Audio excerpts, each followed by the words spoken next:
Hey, Washington Commanders fans, welcome back to our channel. We had our backs against the wall, discredited, and with the pressure of a season that seemed to be slipping through our fingers. But this team, under Dan Quinn's leadership, once again showed us what they're made of. They went into the game and didn't just win, they dominated. Today, we're going to do the most in-depth analysis you'll see on this victory. We'll dive into the details and identify the true heroes and the points that still need attention. Stick with me, because this analysis goes far beyond the scoreboard. We desperately needed this victory, coming into the game with 2 wins and 2 losses, but with the 2 losses being in away games where we were completely dominated, created a very dangerous narrative. The team needed to prove to itself and to all of us that it can win away from home. And the start of the game, I confess, left me with a heavy heart. It seemed like the same old story, the defense giving up points, the offense unable to get going. But then, a single play, a turnover forced by Quan Martin changed absolutely everything. From that moment on, we saw a transformed team, a team that took the initiative and didn't let go. We scored 27 unanswered points, and for the first time in a long time, we looked like a legitimate force, a team that knows what it wants and how to get it. The coaching staff seemed more prepared, the players more focused, and the result was a triumph that not only puts us with a positive record of 3 wins and 2 losses, but also injects a massive dose of confidence for the rest of the season. Of course, it wasn't a perfect performance, and we'll talk about that. But winning, even without such important pieces as Terry McLaurin, shows the depth and resilience that are being built in this organization. This was the boost we all needed. The team showed incredible determination, proving that it's made of a more resistant material than many imagined. And with our general Jayden Daniels back in command, anything seems possible. Now let's get down to business. Who were the big winners and losers of this battle? Let's start with our first big winner, and what a fantastic story he's building. I'm talking about our rookie running back, Jackery Crosky-Merritt. The coaching staff had been cautious with him, not wanting to put too much pressure on a young player, but the flashes of talent were so evident that it was only a matter of time before he exploded. And, nation, the explosion came in full force on Sunday. He was simply sensational, and the team trusted him to carry the load. He showed his entire repertoire. He ran with force inside the line, breaking tackles, and also displayed impressive speed to attack the sidelines and get explosive gains. He did absolutely everything. Yes, he had a fumble that wasn't ideal, and he still needs to improve his pass protection, but make no mistake, this was his coming out party for the entire NFL. His final numbers were out of this world. 111 rushing yards and 2 touchdowns on just 14 attempts, plus 39 receiving yards. He's here to stay, more importantly than the numbers. This performance confirmed him as our main running back. We may even use a committee from time to time, but there's no longer any doubt about who owns the position. The rise of a 7th-round player to this level is the kind of story that makes us love this sport. The enthusiasm around him is at its highest level, and with good reason. He's a key piece for our future, and we can't wait to see what he'll do next. Our second winner is an entire unit, the unsung heroes who made everything else work, our offensive line. We knew that facing a team coached by Jim Harbaugh would mean a brutal battle in the trenches, and our offensive line not only accepted the challenge, but completely dominated the matchup with a phenomenal performance. They were the solid foundation upon which we built our victory, and they deserve all the recognition for it. Individually, we had spectacular performances.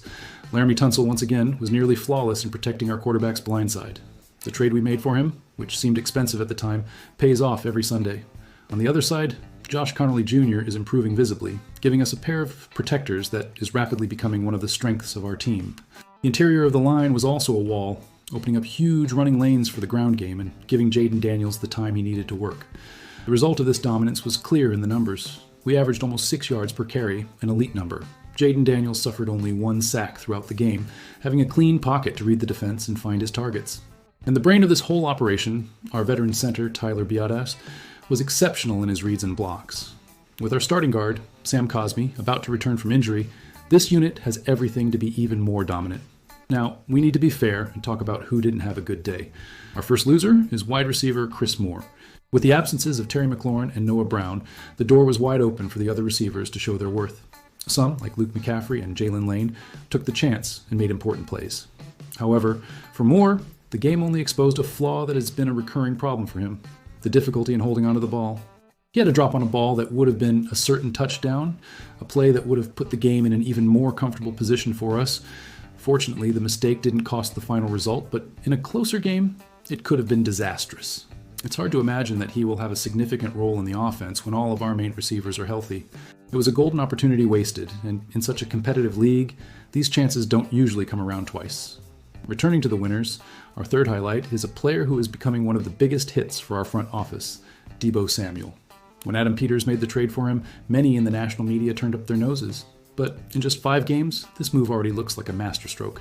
Deebo looks like a completely rejuvenated player, different from the one who had a troubled exit from San Francisco.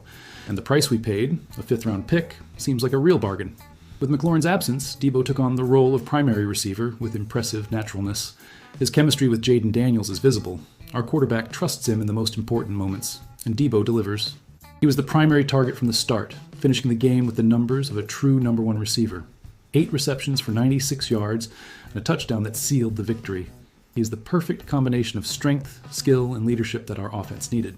Our 4th winner is a future Hall of Famer who listened to the criticism and responded as the greats do, Bobby Wagner. For the first time in his brilliant career, doubts arose about his performance, especially in pass coverage. But on Sunday, he silenced all the critics with a vintage performance.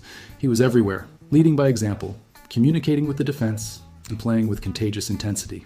He was a decisive force in the middle of our defense, stopping runs, and even being used effectively in blitzes at crucial moments. There was a moment in the game where he was seen in a heated discussion with his teammates, demanding a higher level of execution. And the team responded. That's leadership that doesn't show up in the stats. He showed that there's still plenty of fuel left in the tank and that he continues to be the heart and soul of our defense. Our second loser, and somewhat unfairly, is our veteran tight end, Zach Ertz. The expectation was for him to have a prominent role, especially with the absences in the receiving corps. However, the Chargers did an excellent job with their game plan to neutralize him. He simply couldn't create separation and was shut down in the passing game, finishing with no receptions. It's disappointing, but credit must be given to him for finding other ways to contribute, especially in run blocking, something that was never his specialty. This shows his commitment to the team. Now, the challenge for our coaching staff is to find new ways to involve him in the offense, because a player of his talent cannot be a mere extra. I'm sure he'll bounce back. Finally, our 5th and last winner is, once again, an entire unit that deserves all the applause, our defensive front. It was difficult to single out just one player because they were all absolutely superb. They set the tone of the game with relentless aggressiveness that made Justin Herbert's life a true nightmare. They dominated the line of scrimmage from start to finish.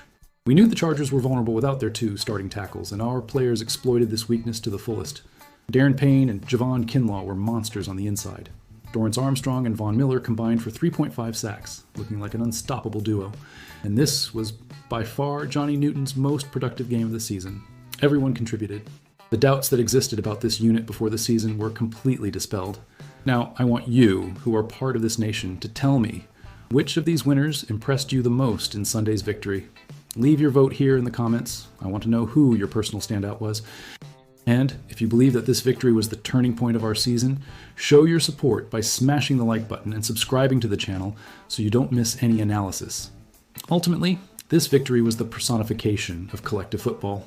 We dominated in the trenches on both sides of the ball, and that was the key that opened all the doors. And that leads me to the final question, which will guide us through the next few weeks. Is our team's ability to overcome a bad start and respond with such overwhelming dominance proof that a new culture of resilience and mental strength has finally been established? Or was it a performance fueled by the adrenaline of the return of a key player who still needs to prove that he can be consistent?